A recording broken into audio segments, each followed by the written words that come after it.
ನಿಮ್ಮ ಮೂವರು ಮನಸ್ನಾಗ ನಂಬರ್ ಇಟ್ಕೊಳ್ರಿ. ಇಟ್ಕೊಂಡ್ರಾ?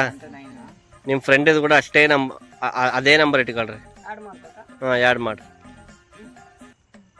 ಮಾಡಿದ್ರಾ? ನಂದೊಂದು 10 ಆ್ಯಡ್ ಮಾಡಿರಿ. ನಂದು ಎಲ್ಲ ಟೋಟಲ್ ಮಾಡಿದ್ರಾ? ಅದ್ರಾಗ ಅರ್ಧ ದೇವ್ರಿಗೆ ಕೊಟ್ಬಿಟ್ರಿ.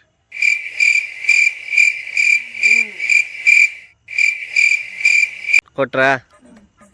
ನಿಮ್ಮ ಫ್ರೆಂಡ್ ನಂಬರು ಏನು ಇಟ್ಕೊಂಡಿರ್ತಾರಲ್ಲ ನಿಮ್ಮ ಫ್ರೆಂಡಿಗೆ ಕೊಟ್ಬಿಟ್ರಿ.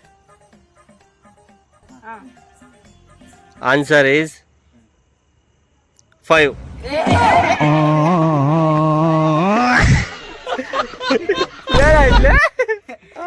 ಕರೆಕ್ಟಾ? ಆನ್ಸರ್ ಕರೆಕ್ಟಾ? ಕರೆಕ್ಟಾ? ಹೆಂಗ?